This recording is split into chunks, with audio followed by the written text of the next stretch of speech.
Si te parece, mi queridísimo Alberto, vamos pasando ya con nuestra querida mesa de las queridas nerds que ya se encuentran aquí con nosotras y nosotros, a quienes les hicimos esperar ahí 10, 12 minutos, una enorme disculpa.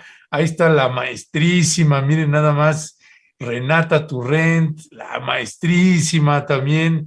Ahí miren nada más, Ingrid Urguelles. Muy buenos días, ¿cómo están? Buenos días, qué bueno tenerlos de regreso, Ingrid, Alberto, querido Ernesto, qué gusto saludarte y a toda la audiencia. Hola a todos, buenos días, qué bueno estar de vuelta y que Alberto también esté aquí con nosotros. Ya nos dejó el COVID, qué bueno que están por aquí, Por bienvenidas. fin, sí. Por fin. Pues sí, ahora sí que Ingrid y Alberto regresando del COVID, pues por eso los pusimos así alineados. Mire, de este lado están las que vienen del post-COVID. Pues bueno, mi querida Ingrid, mi querida Renata, pues muchos temas que abordar. Evidentemente no da la vida para todos, pero pues hemos elegido dos que nos parecen que son relevantes e importantes. Uno es pues el fallo que dio la Suprema Corte de Justicia de la Nación, que terminó avalando el derecho al aborto en menores sin el permiso de los padres. Eso genera pues muchos comentarios. Algunos pensamos que se quedó corto, pero que es un avance. Otros que no, que Santa María, Madre de Dios, es todo un retroceso, etcétera, etcétera. Pues toda esta moralina que luego hay sobre estos temas. Ingrid, ¿qué decir? ¿Qué decir al respecto de este fallo de la Suprema Corte? Sí, bueno, como tú bien dices, hay una discusión bien intensa. Me ha tocado revisar en redes, hay cosas que me dan mucha rabia y otras que no, en términos de la discusión respecto de esta ratificación, porque hay que decir que esto no es una nueva ley, esto no es una novedad para México, esto es una ratificación de una norma número 46 que ya existía desde el 2009 y que simplemente fue, y que, bueno, el 2016 también se modificó y que simplemente se está ratificando. ¿Qué decir? Como un primer tema y respecto de cualquier aborto, no solamente en este caso, es que esto se trata de un problema de salud pública, no de un tema moral. Yo creo que eso es como importante tenerlo claro en esta discusión, de que no se trata de lo que yo opine como individuo específico respecto de si a mí me gusta, no me gusta, si está de acuerdo con mis creencias o no, sino que es un tema de salud pública, es decir, acá se está atendiendo, ¿cierto?, a una problemática grave para el país, que es el embarazo adolescente, porque hay que decir que México tiene las tasas de abuso sexual y de violaciones más altas de todos los países de la OCDE, entonces realmente es un tema muy relevante para nuestro país. Y estamos atendiendo a la situación, a la problemática, desde un punto de vista del Estado, no de los individuos. Como es desde un punto de vista del Estado, no puede ser una discusión moral, no puede ser una discusión de creencias, ¿cierto? Sino que tiene que ser una discusión de qué podemos hacer para que exista menos riesgo para estas jóvenes adolescentes, ¿cierto? Porque evidentemente los embarazos adolescentes son de alto riesgo en general, creo que dos veces más riesgoso que el embarazo de una mujer adulta, además de, por supuesto, el riesgo que existe también para el bebé, ¿no? O sea, tanto para la madre como para el hijo gestante. Entonces, bueno, ¿de qué se trata? Es una norma, ¿cierto?, que existía, les dije, desde el 2009, la norma 46, que habla de que mexicanas de todas las edades, es una norma general, pueden interrumpir el embarazo producto de una violación en todos los estados del país, ¿cierto? Y que además esa interrupción del embarazo debe ser prestada por instituciones de salud de manera gratuita, igualitaria y con fácil acceso, tanto clínicas como hospitales. El 2016 se reforma esta norma y se elimina el requisito de la denuncia y se cambia, ¿cierto?, por una declaración bajo protesta de decir verdad para prestar ese servicio en cualquier clínica u hospital.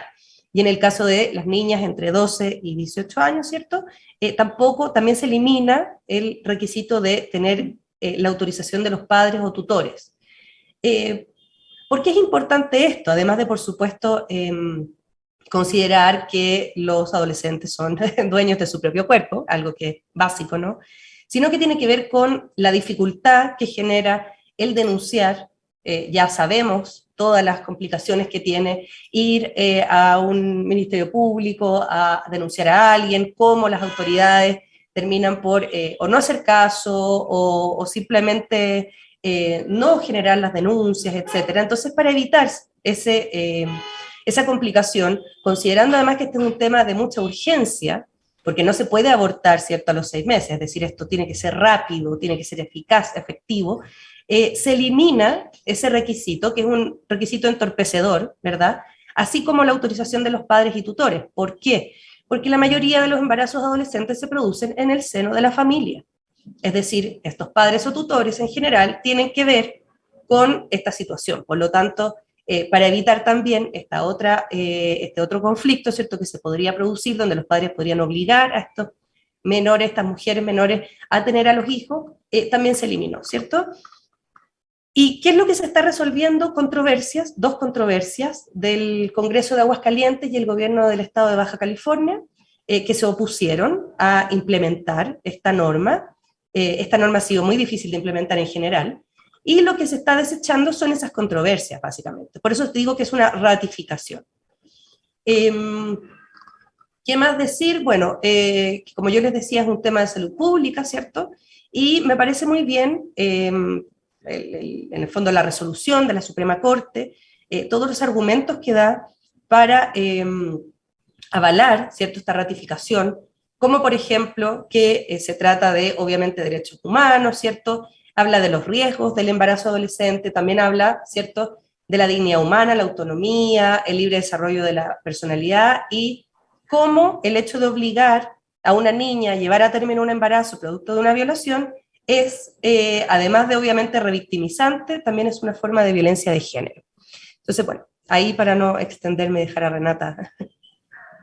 Me llama la atención, Renata, un editorial que publica el semanario Desde la Fe de la Arquidiócesis de Ciudad de México, de la Iglesia Católica, donde, entre otras tesis, plantea que la decisión de la Suprema Corte revictimiza a las adolescentes que han sido víctimas de una violación y que deciden interrumpir ese embarazo. Esta reacción, el editorial se llama la justicia miope o algo así.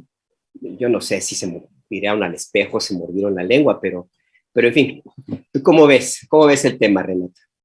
Bueno, sí, justamente yo estaba leyendo otra editorial, no me acuerdo, aquí lo tenía en el periódico, de otro estado, igual, muy similar en el mismo sentido, donde decía básicamente que, pues muy similar, ¿no?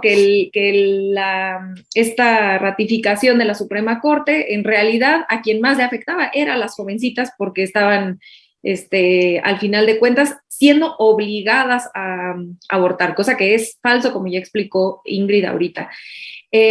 A mí me gustaría, además de meterme un poco a la reacción de la Iglesia, que no es nueva, es histórica, cada vez que ha habido avances en materia de aborto, la Iglesia ha reaccionado de manera similar, y ahorita quisiera dar algunos apuntes al respecto. Quisiera hacer eso, y una respuesta a un compañero del chat que pone que si la pastilla el otro día no existe en este país.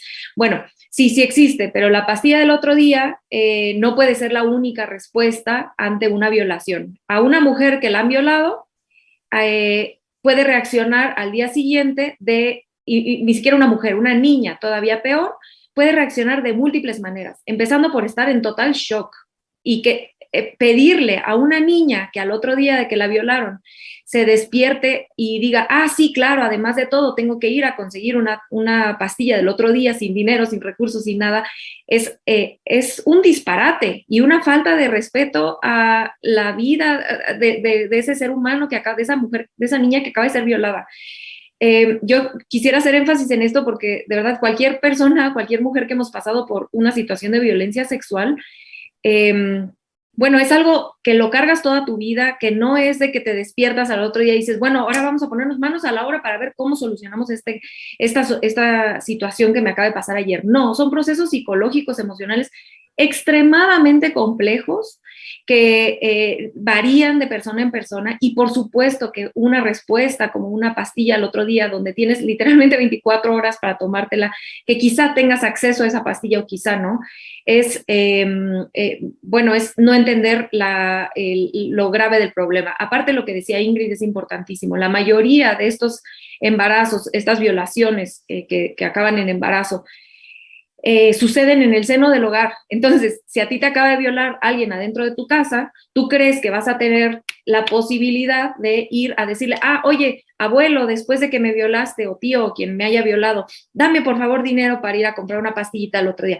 Por favor, bueno, es que de verdad es un total disparate, y lo digo con todo respeto y con mucho cariño, pero de verdad tratar de entender a los compañeros que están diciendo cosas en contra de esta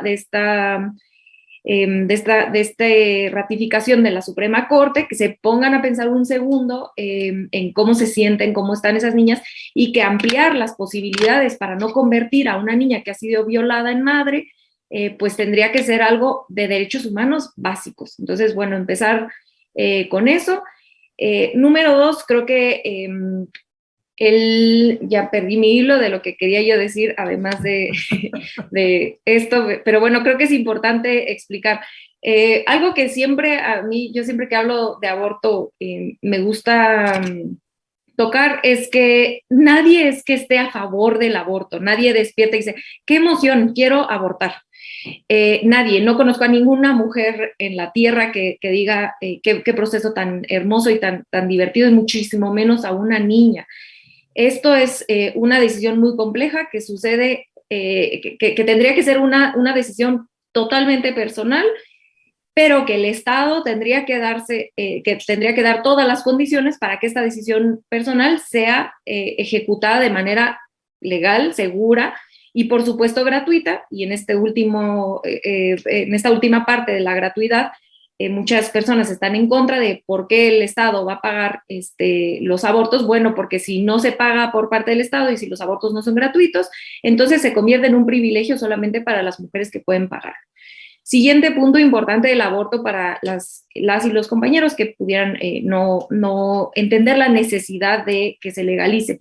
La criminalización del aborto está comprobadísimo, no es una opinión mía, ni de Ingrid, ni de nadie, son datos. La criminalización del aborto no reduce el número de abortos. Y esto lo podemos saber porque en los países donde estaba criminalizado y después se legaliza, se tienen estudios muy bien armados de cuántos abortos había previo a la legalización, y no cambian mucho, no cambian significativamente en el momento que se legaliza. Lo que sí sucede es que las mujeres se dejan de morir por acudir a abortos inseguros. Entonces, decir que estás en contra del aborto porque estás a favor de la vida es una falacia, porque estar en contra de la legalización del aborto lo único que trae no es menos abortos, es más muertes maternas por abortos inseguros. Y esto metiéndole un piso de más gravedad, por lo que ya decía Ingrid, que los embarazos adolescentes tienen más riesgo que un embarazo en tus 20 o los principios de tus 30, ¿no? Es el doble, y creo que es correcto el dato que da Ingrid. Es muchísimo más peligroso, tanto para la mujer como para el feto o el posible bebé. Lo último que quisiera decir, bueno, y ese es nada más de las adolescentes, pero recordarle a la gente que incluso una mujer sana que se embaraza, el embarazo te pone en riesgo, aunque seas una mujer sana. Yo pongo mi propio ejemplo, yo jamás en mi vida he pisado un hospital, soy una mujer sana que hace ejercicio, no tengo sobrepeso, no tengo ninguna comorbilidad, y cuando me embaracé me dio diabetes gestacional. Y me tuve que pinchar el dedo 6 veces al día para ver que me subieran, me tuvieron que medicar, me tuvieron que hacer una cesárea de emergencia para sacar a la bebé.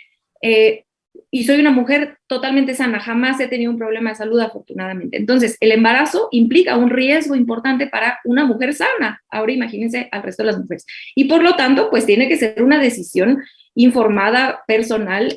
No podemos obligar a las mujeres a que se sometan a un embarazo, que es una cuestión que puede agravar la salud de cualquier mujer, incluso llevarla a la muerte, nada más por cuestiones religiosas que tendrían que estar totalmente fuera de las decisiones públicas porque somos un país laico. Y cierro diciendo algo que tomo prestado de una analista que se llama Paola Zavala, con quien no coincido en muchas cosas, pero que en este tema tiene un gran análisis, y ella habla de que por qué en las leyes, y esto seguro Ingrid nos podrá hablar mucho más, es increíble esta forma de ver las leyes desde cómo las leyes se hacen por y para los hombres, ¿no?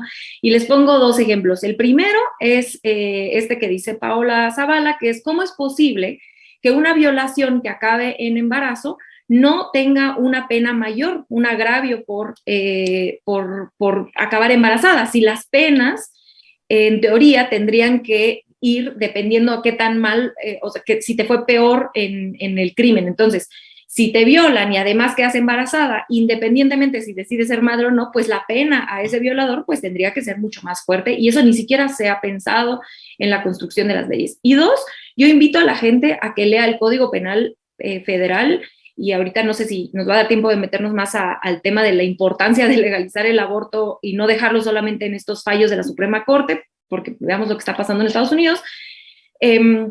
Pero yo invito a la gente a que lea el Código Penal Federal, que, bueno, ese no castiga, los abortos están castigados a nivel local en su totalidad, porque además está la ley de amnistía, que incluye el aborto a nivel federal. Entonces, todas las mujeres que siguen en la cárcel, que dicho sea de paso no deberían estar, son a nivel local, pero si ustedes leen el Código Penal Federal, dice que el castigo por aborto se puede reducir me parece, de los 5 años a una pena de 6 meses, si la mujer goza de buena fama, si puede abortar antes de que se le vea la panza, es decir, que no se note y que no incomode a la gente con que sí abortó, y que el hecho de abortar proteja la dignidad de su esposo. Por favor, de verdad, quien no pueda ver la misoginia detrás de la prohibición del aborto en nuestras leyes, qué barbaridad. De verdad, ahorita se los busco y lo podemos poner. Es de verdad una ofensa a la dignidad y a la vida de las mujeres, y con esto me callo y respiro, y discúlpenme, es un tema que me apasiona muchísimo. No, gracias, y además, gracias Renata. Además, pues México, pues según también todos los países, de todos los países incorporados a la OCDE, pues México ocupa el primer lugar en abuso infantil y en embarazos, nada más y nada menos, para que usted se dé una idea de qué estamos hablando. Y esto que relata ahorita, que nos comenta del Código Penal, lo que nos comenta ahorita Renata Turrento, ahorita lo buscamos y se lo vamos a poner allá a cuadro para que usted pues dé un festín con esta redacción que hay ahí, mujeres con buena fama, pues a saber qué es eso, porque acá en Momentum tenemos puras mujeres con mala fama, puras mujeres insumisas, contestatarias, rebeldes. Así que, pues bueno, esa es la realidad que nos está tocando vivir. Y hay también preguntas, Ingrid, que hacen también de la propia audiencia, como por ejemplo, si esto debería ser solo en casos de violación, si no tendría que ser también, pues por voluntad propia, sea menor de edad o no, tenga 14, 15 años, 16, 13. ¿Qué decir al respecto, Ingrid? ¿Cuál es tu valoración ahí? Sí, de hecho estaba leyendo el chat de la audiencia, siempre es interesante para ver cómo son las reacciones, sobre todo en estos temas de género, sí. Porque siempre veo esta disputa de las compañeras que están en el chat, que ya las tengo bien identificadas, que sí, ¿no? Y el otro lado de los compañeros, que para nada, ¿no? O sea, oposición total. Y qué decir, mira, es un tema que siempre genera estas luchas de género, porque bueno, siempre que se alcanzan derechos esenciales, eso implica necesariamente romper con ciertas creencias, ideas, y siempre es difícil. Hasta los derechos más básicos, recuerden lo que nos costó lograr votar, ¿no? Solamente votar a las mujeres. Entonces, cada vez que nosotras tratamos, ¿cierto?, de lograr o alcanzar algún tipo de derecho para las mujeres, siempre hay una oposición tan enorme que no solamente es hombres, sino que todas las instituciones, ¿no? Que como bien dice Renata, las instituciones también son patriarcales. La iglesia, los legisladores, ¿cierto? El gobierno, cualquier institución. ¿Por qué? Porque, y esto no se trata de hombres contra mujeres, esto se llama patriarcado, y en el patriarcado participan tanto hombres como mujeres, no es una cosa de ser hombre o mujer, ¿cierto? Pero el patriarcado es cómo históricamente las decisiones de la humanidad se han tomado en torno a la figura masculina. Todas las decisiones, ¿cierto? De cómo nos vamos a organizar, de qué leyes vamos a tener, etc. Está pasando un helicóptero de Harfush, que está aquí al lado. Le encanta andar en helicóptero. Bueno, y claro, el patriarcado es un tema bien complejo, y lo que tiene que ver con las leyes, que decía bien Renata, ¿cierto? Las leyes están pensadas por y para los hombres, ¿cierto? Por y para los hombres. Y en ese sentido, uno siempre que se encuentra con estas leyes y empieza a leer las redacciones, siempre hay algo de misoginia, ¿no? Como esta brutalidad que nos está exponiendo Renata, que es una ley que parece ser como del siglo pasado, ¿no? De la buena fama de la mujer.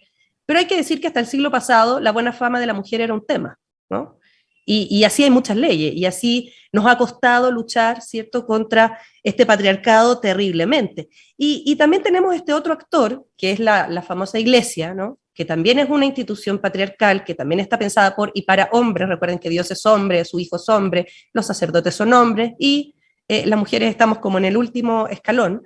Y como la iglesia cada vez, independiente de que nuestros países son laicos, somos Latinoamérica, la iglesia tiene un peso, ¿cierto?, en la creencia popular, y cómo la iglesia siempre también se opone a estos derechos que nosotras vamos alcanzando.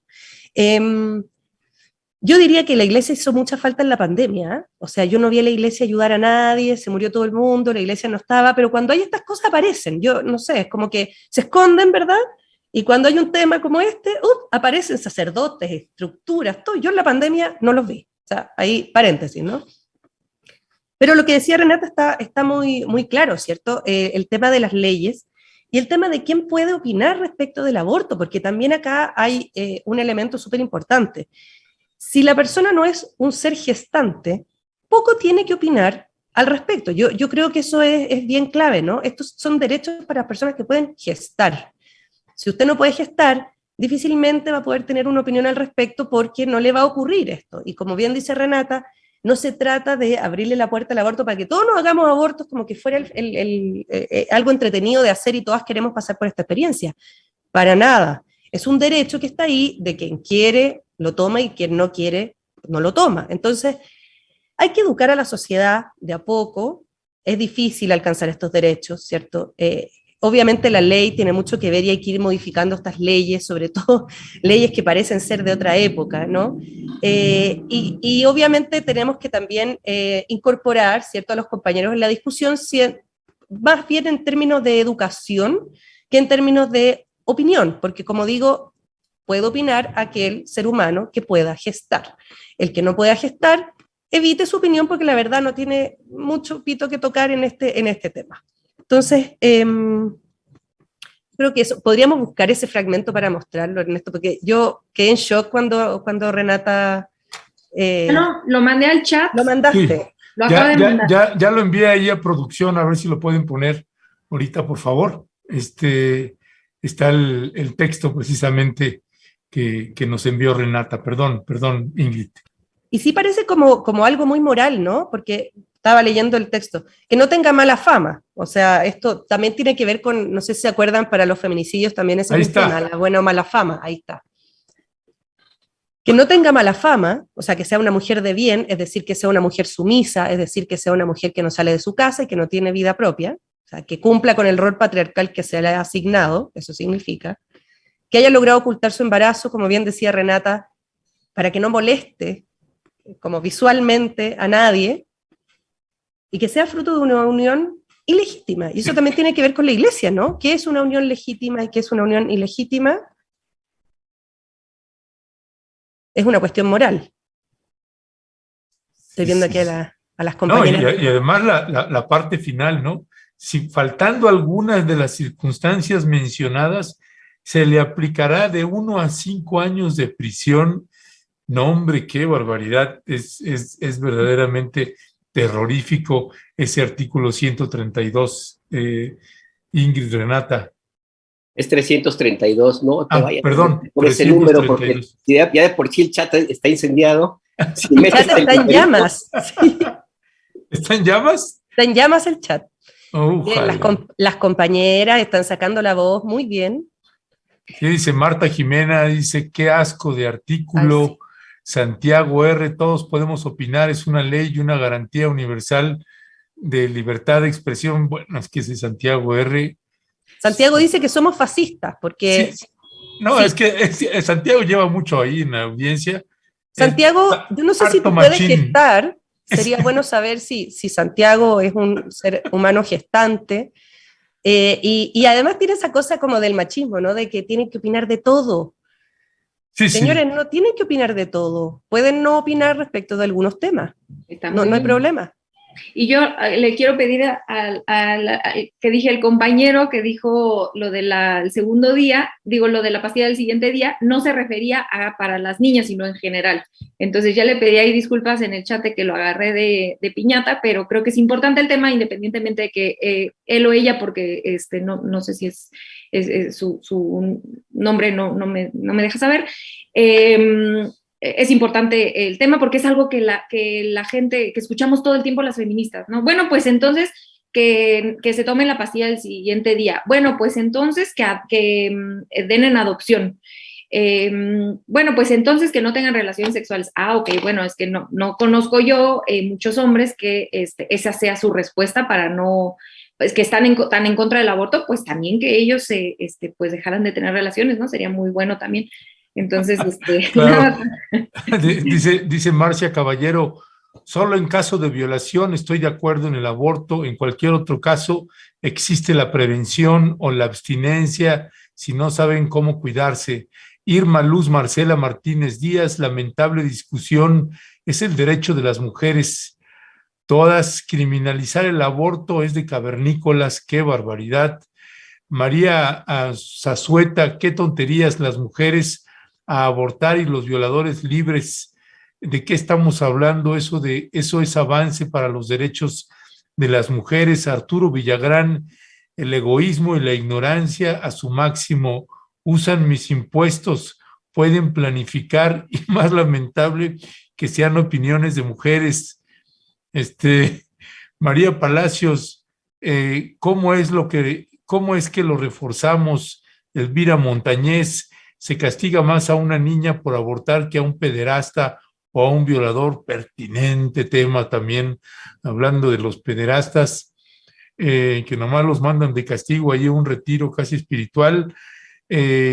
Cuautli Ramírez Solís, una duda en los casos que los padres deseen tener a los hijos, qué postura toma la decisión femenina de realizar el aborto.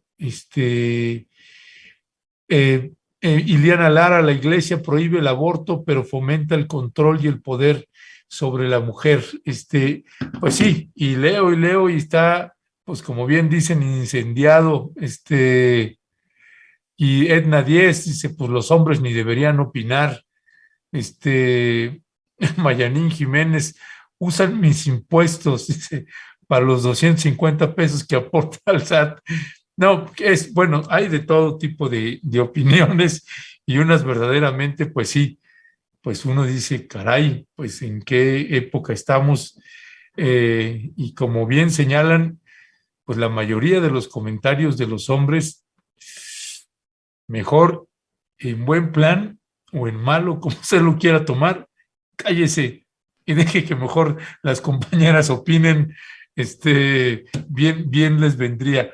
Pues si Bueno, les parece. pero además ahí hay un tema también, perdón Ernesto, dentro de toda esta cauda de opiniones, a mí me llama muchísimo la atención estos grupos que aprovechan cualquier cosa para hacer política, pero que incurren en una desvergüenza, una hipocresía monumental, que son grupos vinculados al Partido Acción Nacional. No hay que olvidar que la epidemia de embarazos se profundizó en el gobierno de Vicente Fox Quesada del Partido Acción Nacional, cuando cancelaron las políticas públicas para la educación sexual y la prevención de embarazos y la aplicaron en cambio una política desde el gobierno federal moralina, cercana a la iglesia, a las iglesias, la iglesia católica en ese entonces, y que básicamente promovía la abstinencia como único método de prevención de embarazos. Y con Felipe Calderón ni qué otra cosa decir. Es decir, que los que provocaron esta epidemia de embarazos también por la decisión de convertir las políticas públicas laicas en una cuestión moralina, pues están ahora indignadísimos por las decisiones como en este punto de vista. En fin, nada más quería dejarlo ahí. ¿Puedo agregar dos datos de volada que como me puse un poco No, intensa? dale, tú dale, pues. Si, En el pasado incluso ya si nos lleva el programa todo el tema, este tema, venga pues. Y ya, y me callo porque para que Ingrid pueda aportar, nada más lo único que quiero agregar, porque creo que lo que dice Alberto es muy importante. Yo les recuerdo también dos cosas. La primera es que en el 94, en el entonces, o sea, cuando Cárdenas era aquí, en el entonces DF, jefe de gobierno, ya se iba a legalizar el aborto desde el 94 aquí en la Ciudad de México. O sea, hubiera sido algo como muy vanguardista para América Latina, pues en ese entonces solamente Cuba tenía el aborto legalizado a nivel América Latina y bueno, Estados Unidos, que desde los 70. Y lo echa para atrás porque viene el Papa aquí al Estadio Azteca, da un discurso muy fuerte y pacta con las fuerzas políticas panistas, bueno, la iglesia y las fuerzas políticas, y ejercen una presión tremenda en la cual Cárdenas acaba traicionando a las feministas a quienes ya les había prometido que iba a pasar el aborto. Ese es el primero. Y el segundo, este es así, de verdad a mí me rompe la cabeza, cuando se legaliza por fin, ahora sí, el aborto en 2007, aquí en el entonces todavía DF, nuevamente, es que esto que dice Ingrid es importantísimo. Cuando pasan este tipo de cosas, los panistas y la iglesia salen desde la nada, porque no habían hecho nada por mucho tiempo, sobre todo la iglesia, como ya bien decía, y cuando se pasa en 2007 el aborto aquí en la Ciudad de México, la CNDH, con la Suprema Corte, que estaba Medina Mora, y obviamente operada por el calderonismo y el panismo, tratan de echar atrás la constitucionalidad de la legalización del aborto aquí en la Ciudad de México mediante un tema de derechos humanos. Imagínense para lo que se usaba la CNDH. Digo, yo tengo opiniones, no me encanta la CNDH y no creo que a veces sirva mucho, pero bueno, ya que sirva para echar atrás la apropiación de derechos operada políticamente por el PAN y la Iglesia, bueno, los deja ver este tema en dónde se acomoda en el espectro político. Ya, pues miren, sigue aquí una luta ahí de comentarios, y unos hasta nos dicen que Alberto y yo, pues no debemos opinar. Nel, sí vamos a opinar. No somos solamente, para que tenga usted claro, en estas mesas que tenemos en Momentum, no somos moderadores solamente.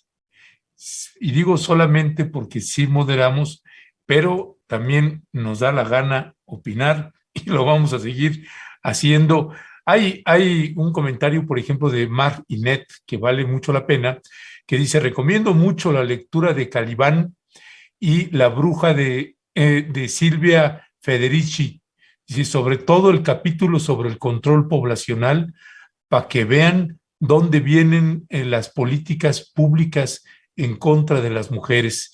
Pues sí, y esos son otros datos que bien vale la pena, pues el poder recomendar algunos textos, algunos títulos ahí que también, pues si tienen luego ustedes a bien, antes de terminar el programa, recomendar algunos para hombres y para mujeres, para todos en general, porque bien vale la pena tener pues algunos elementos. Dice Beatriz Ramírez: muy bien, Momentum, excelente tema e invitadas, gracias. Yo ya no discutí, ejercí mi derecho cuando tuve edad y estaba fuera de la ley. Ahora defiendo el derecho de las más jóvenes. Gracias siempre. Dice también Miguel Ángel Martínez Cuevas: la mayoría de los que están en contra del derecho de las mujeres a decidir están psicológicamente manipulados por la religión, no importa cuál sea esta. En fin, son varios de los comentarios. Espiridión Esteriguita dice: el aborto no se legaliza, se regula. El aborto en sí sigue siendo un delito. pues son parte de los comentarios de la audiencia. Molay Maza, los compitas que están en contra del aborto, que corran a hacerse la vasectomía, con eso aportan y dejen de opinar acerca del cuerpo de las mujeres. Eso también ayuda, y vaya que si ayuda. Bueno, Santiago R. ya dice, Edurne Uriarte, ya lo perdimos. Bueno, en algunos temas, pues pierde luego el sentido de la proporción el buen Santiago, pero aquí se le aprecia, aunque luego haga sus corajes, pues ni modos, pasa cuando sucede. Y además dice, tengo razón, y lo saben. Pues dicho, hombre, pues qué decir al respecto. En fin, si quieren, si nos da unos minutitos, mi querida. Por cierto, no comentamos de Elisa. Nuestra querida Elisa no pudo estar el día de hoy porque tuvo un compromiso de trabajo importante, entonces no le fue posible acompañarnos este martes. El próximo estará nuevamente con nosotros. Nos da un poquito de tiempo, Ingrid, Renata, para comentar pues el otro tema que nos ocupa, que tiene que ver con las elecciones.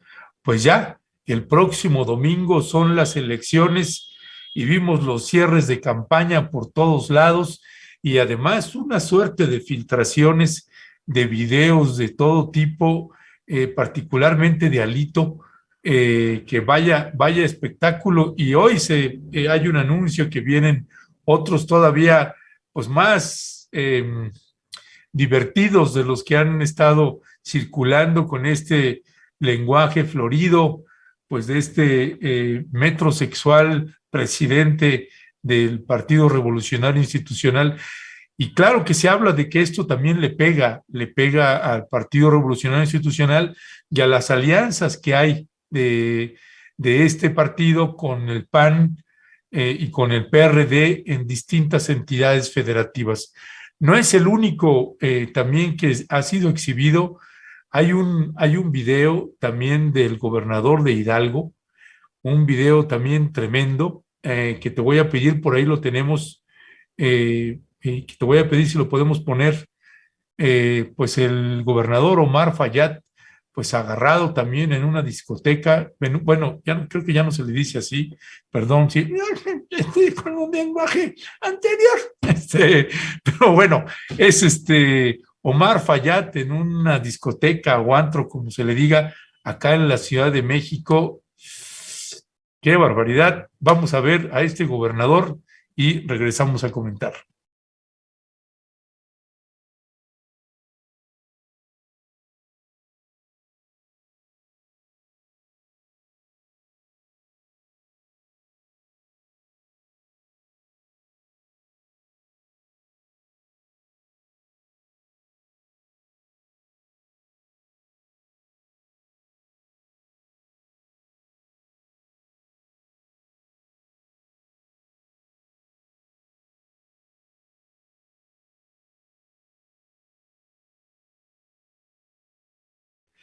Pues otro funcionario con unos tragos encima, y vaya que si todo este espectáculo que está dando el Revolucionario Institucional o el Partido Acción Nacional, pues no sé si les está restando más votos. ¿Cuál es pues el escenario que ustedes están viendo, por ejemplo, Renata, en esta situación que nos han presentado, que se ha presentado en las elecciones que están ya por llevarse a cabo?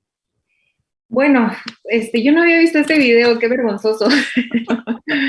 Qué vergonzoso. Digo, no que tenga nada de malo salir a divertirse y cantar, pero pues sí, si eres un gobernador, sí hay cosas que uno tiene que dejar de hacer, como ahogarse en un discoteca, antro, como le digan los jóvenes. Yo tampoco ya sé cómo se dirá, pero bueno, es muy vergonzoso el video que mandan. Bueno, yo sobre las elecciones, a mí me gustaría, mencionar que creo que ha habido muchísima falta de cobertura nacional en lo que está pasando en los estados. Creo que yo leo el periódico todos los días y de repente, hasta ahorita, esta última semana, ha habido como mucha información, en específico de Tamaulipas, pero fuera de eso, durante los 2 meses de campaña, creo que hubo poca información, que por supuesto responde al país centralista que somos, pero pero que también creo que hay un tema de estas vedas electorales que no permiten hablar a nadie de nada, porque todo es violar la veda, que me parece que al final de cuentas no le ayuda a la vida democrática y la vida política del país, que ojalá se discutiera ahora que se hable más de la reforma electoral. Eso como nada más para empezar. Lo segundo que a mí me gustaría tocar es, digo, más allá del tema de Tamaulipas, que ese sí creo que se ha podido analizar más y es gravísimo, de verdad. Cabeza de Vaca es, híjole, le da escalofríos, yo creo que hasta su propia madre, y ojalá que pueda haber justicia contra él. De hecho, me parece que esta semana en la Suprema Corte, ¿no? Hoy, se van a discutir el tema de su desafuero, y ojalá que pueda haber justicia. Pero bueno, como hemos visto la contienda electoral en Tamaulipas, de verdad que es un escándalo la manera en la que ha usado el panismo, acompañado, como ya bien decía Ernesto, de su alianza ahora con el PRI para mantener el poder y cuidarse las espaldas, ¿no? Es un escándalo que creo que pues cualquier demócrata tendría que estar pues preocupado al respecto. Y lo tercero y último que a mí me gustaría mencionar es la narrativa que me parece interesante que está construyendo la oposición ante su posible fracaso electoral ahora el 5 de junio, ¿no? Y parte de esa narrativa, yo lo que he visto va en dos ejes. El primero es Morena está aliado con el crimen organizado, que sí lo es. Entonces ojalá que se presenten las denuncias correspondientes, se investigue, se sancione, sería gravísimo, ¿no? Y tendríamos todos, simpatizantes o no de Morena, que denunciarlo. Pero hasta ahora no ha habido una denuncia seria, sino acusaciones de ambos lados al respecto. Y la segunda línea, que esta sí ha sido como, híjole, parece que repiten el credo en la oposición, es que Morena, que los brigadistas de Morena están asustando a la gente de que los van a perder sus programas sociales si pierde Morena. Bueno, aquí tampoco se ha presentado ninguna prueba de esto. Esto sería gravísimo porque es un delito electoral. Sería gravísimo por parte de Morena, y de ser cierto, insisto, yo sería la primera en pedir que se investigara y se sancionara, pero no se ha presentado ninguna prueba al respecto. Y aquí sí, para decirle a la audiencia que si tienen familiares, conocidos en estos estados donde va a haber elecciones, y en realidad en general, recordar dos cosas. La primera es que gran parte de los programas sociales están protegidos por la Constitución. Se reformó el artículo 4 para hacerlos un derecho constitucional. Es decir, nadie puede quitarles los apoyos de adultos mayores, las becas para estudiantes más pobres. Eso no se lo pueden, y personas con discapacidad, no se los pueden quitar porque es un derecho constitucional. La única forma de quitarlo sería que tuviera... pues ahora sí que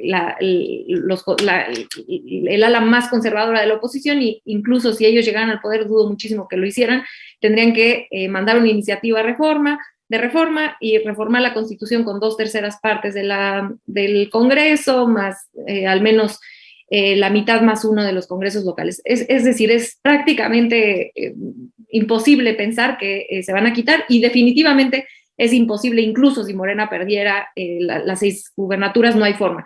Porque además de todo, y este es el segundo punto, esos programas sociales pues son a nivel federal, entonces no tiene nada que ver si ganan las gubernaturas o no. Entonces, eso que se está diciendo, eso que dice la oposición que está diciendo Morena, bueno, no tendría ni pies ni cabeza porque es falso, pero repito, ¿no? En caso de que eso fuera cierto, pues sería muy prudente y que la oposición presentara las pruebas correspondientes y se investigara. Pero me parece raro que escucho yo estas denuncias en los 6 estados todo el tiempo, cada vez que hay elecciones, pero jamás se ha presentado denuncias al respecto.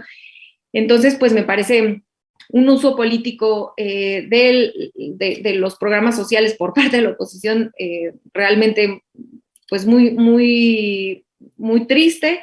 Entonces, pues nada más recordarle a la gente que eso no es cierto, no es verdad, y pues más bien creo que atiende a una construcción de una narrativa adelantándose a la posible pérdida, porque pues estos 6 estados donde hay contienda electoral, ninguno es de Morena. Entonces, cualquier ganancia sería a favor del partido Morena, porque pues estaría acumulando una gubernatura más a su lista de estados, y bueno, pues sí creo que es interesante ver cómo la oposición está planchando esa narrativa, porque muy probablemente en sus cálculos está que por lo menos van a perder 4 de las 6. Y bueno, nada más eso.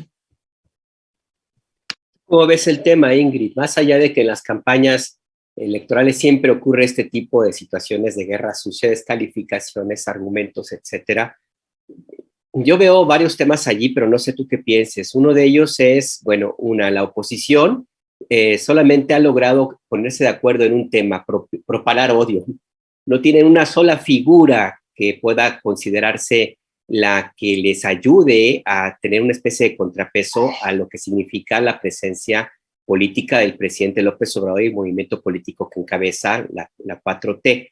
Así es que la oposición, pues con todo, sigue muy desgregada. No sé cómo tú lo veas. Y el segundo punto que me parece también importante, ya empiezan a hablar a propósito del tema que puede parecer lejano, pero no lo es tanto, de la ausencia del presidente López Obrador, eventual ausencia de la Cumbre de las Américas. Ya se empieza a manejar la tesis de que se está preparando un fraude por parte de Morena para 2024, y que lo que quieren es que no haya supervisión internacional, porque ya dicen desde ahora que van a haber un fraude en 2024. Todo es un tema político electoral que coincide en un solo punto. La oposición, pues no sé cómo la veas tú. ¿Tú cómo ves este tema? La oposición desesperada, podríamos decir, ¿no? Desesperada. Mira, yo creo que la oposición ha hecho todo lo que ha podido, incluso en esta alianza PRI-PAN-PRD, que uno dice, bueno, se aliaron 3 partidos, tendrán algún tipo de fuerza política, aún así ni siquiera ha sido efectivo.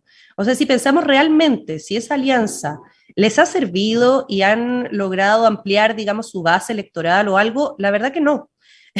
La verdad que no. Más bien, siempre la tendencia es a perder espacios, perder lugares, ¿cierto? Aun cuando tengan estas alianzas donde uno dice, bueno, tendrían que ser suficientemente numerosos para hacerle un contrapeso a Morena, pero contrapesar a Morena está siendo muy difícil, ¿no?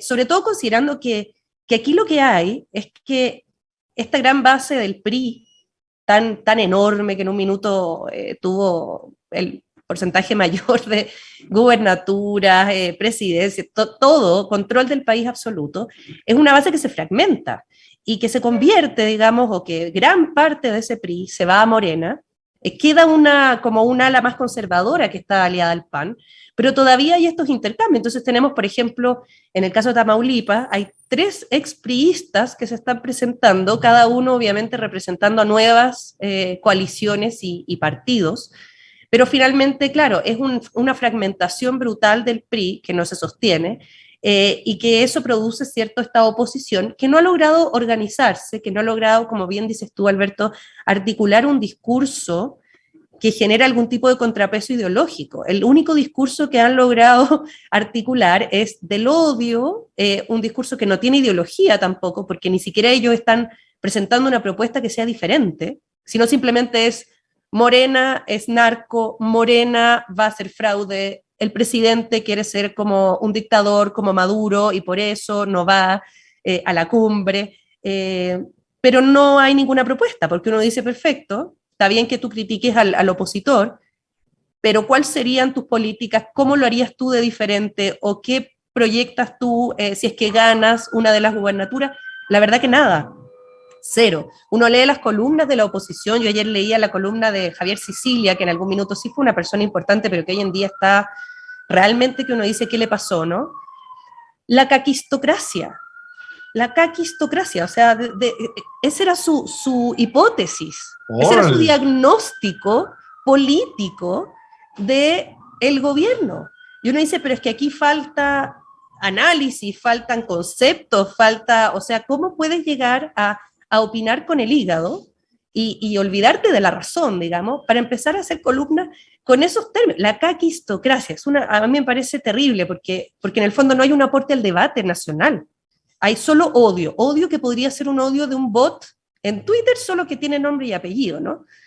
Entonces, claro, uno ve que acá lo que hay es golpes de una oligarquía político y económica que está en declive, que tenía mucho poder, que por supuesto también estaban aliados al narco, que no vengan ahora a decir que Morena, o sea, por favor, ahí uno dice, por favor, y que en el fondo se está dando cuenta cómo está perdiendo privilegios, perdiendo espacios, perdiendo territorios, como bien dice Renata, de estas 6 candidaturas, 4 al menos van a ser de Morena, 4 que eran antiguamente, ¿cierto?, hasta este sexenio, de la oposición, van a perder 4 gubernaturas, en la elección pasada también perdieron de manera brutal, y no pueden hacer nada al respecto, ¿no? Nada al respecto, porque también esa oposición añeja, como les digo yo, con mucho odio, es una oposición que está probado y demostrado que cuando han tenido el poder han causado puros desastres, ¿no? Violencia, criminalidad, etcétera. Entonces,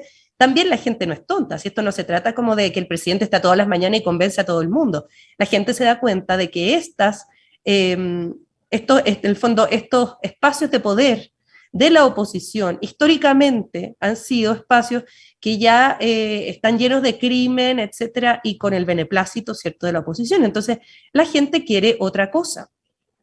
Y de estos 6 estados, como para terminar mi intervención, bueno, Aguascalientes claramente es de la derecha y siempre lo ha sido, nunca ha tenido gobiernos de izquierda, entonces tampoco podemos esperar mucho más. Recuerden que Aguascalientes también fue el que se opuso a la violación, al aborto por violación, ¿eh? O sea, es un estado bien conservador, ¿no? Pero tenemos Hidalgo, Oaxaca, Quintana Roo y Tamaulipas, que como bien decía Renata, Tamaulipas es en este momento el estado más conflictivo, más complejo en esta elección. Sí ha habido cobertura en el caso de Tamaulipas, hay una buena cobertura de pie de página, la recomiendo por si alguien la quiere leer, donde en el fondo la persona, el periodista de a pie que está en Tamaulipas nos cuenta, ¿verdad?, cómo está la situación allá en términos de la violencia, pero él dice, no hay una violencia del narcotráfico, hay una violencia electoral de los partidos en Tamaulipas. El narco ha estado bien silencioso, curiosamente, considerando que es un territorio de disputa brutal, Zetas, noroeste, o sea, horrible. Esa disputa no ha permeado todavía las elecciones, sino que lo que hay es la violencia política del gobernador, ¿cierto?, que va a ser desaforado o no. El 1 es mañana, Renata, pero también como para meterle aún más complejidad a esta elección de Tamaulipas, vamos a tener esa opinión de la Suprema Corte mañana, o sea, 4 días antes de la elección, vamos a saber si este señor va a ser desaforado. Y también es interesante porque a partir desde ayer, digamos, se envió elementos de la Guardia Nacional y del Ejército a custodiar las casillas, a custodiar, o sea, los distintos, ¿verdad?, municipios hasta el día de la elección. O sea, en Tamaulipas sí hay la creencia de que puede haber un fraude electoral, no de Morena, obviamente del gobernador, ¿cierto?, que ha estado muy violento, y ahí hay que preguntarse, bueno, ¿qué va a pasar con el narco en el caso de Tamaulipas? ¿Por qué esa presencia hasta ahora ha estado tan silenciosa? ¿Va a haber presencia del narcotráfico en la elección misma? ¿O derechamente el narco está de acuerdo con la elección? No se va a oponer, digamos, al gobernador de Morena, ¿cierto? Y ahí no digo que haya un pacto, pero sí están de acuerdo, ¿no? O sea, porque si no tendríamos la violencia del narco hasta ahora. Y como última conclusión, bueno, MC, el MAC, MC nada, eligió candidatos horriblemente mediocres, no van a lograr absolutamente nada, quizás ampliar un poquito su base electoral, ¿cierto? Y otra cosa interesante que uno ha podido observar en estas elecciones, en estas campañas, es la presencia de Claudia Sheinbaum, es la presencia de varios personajes, ¿cierto?, importantes de Morena, Marcelo Ebrard, y que uno dice, bueno, están haciendo campaña por estas elecciones, pero están haciendo campañas personales también para el 2024, es evidente, ¿no? Porque ayer yo veía, por ejemplo, hasta Epigmenio andaba en Tamaulipas, ¿no? O sea, está todo el mundo moviéndose, y claro, ahí es digno de analizar, ¿cierto?, la presencia de los presidenciales, los candidatos en estos territorios, porque obviamente les sirve para sus próximas campañas, ¿no? Ya, pues Ingrid y Renata, les queremos agradecer. Gracias. Las lecturas, ¿podemos dar las lecturas de volada? Sí, Sí, bueno, yo sí recomiendo la de Federici que mencionaba la compañera. Yo también les recomiendo a Judith Thompson. Ahorita se los pongo todo en el chat. Se llama La defensa del aborto. Nunca lo he encontrado en español, está en inglés. Es un textazo, un argumento moral a favor del aborto. Ella sí dice así como, órale, te la doy, aceptando sin conceder el argumento moral, y se mete a argumentar moralmente. Una filósofa maravillosa. Y si quieren algo más corto, yo les recomiendo un texto de Dulce Collin en Río Arriba. Es una revista que se llama El origen de nuestra subordinación, donde explica cómo la capacidad reproductora de las mujeres fue la primera propiedad privada, la primera forma de propiedad privada. Es un texto súper interesante. Ahorita se los dejo en el chat. Y nada más mandarle un beso a nuestra querida Violeta Núñez y solidarizarnos con todos ustedes por lo que está pasando, y ojalá exigirle a las autoridades que protejan a las personas que están siendo amenazadas, y pues mandarle un beso a ella hasta allá, y a ustedes también, por supuesto. Gracias, Renata. Pues Ingrid y Renata también, muchísimas gracias. Ingrid, ¿ibas a comentar algo? Sí, cortito. El texto de Federici es Calibán y la bruja, y ella lo que plantea es que a partir del capitalismo, la estructura familiar de la mujer en la casa y el hombre saliendo al trabajo para ser explotado tiene que ver con una cuestión política. Entonces, bien interesante de leerse y de analizar desde ese lugar el rol de la mujer, ¿no? Y también mi solidaridad con Violeta y con Rompeviento, al igual que Renata, ¿no? Y muchas gracias a todos. Gracias Ingrid, Renata. Nos vemos la próxima semana. Fuerte abrazo. Gracias. Hasta luego, cuídense.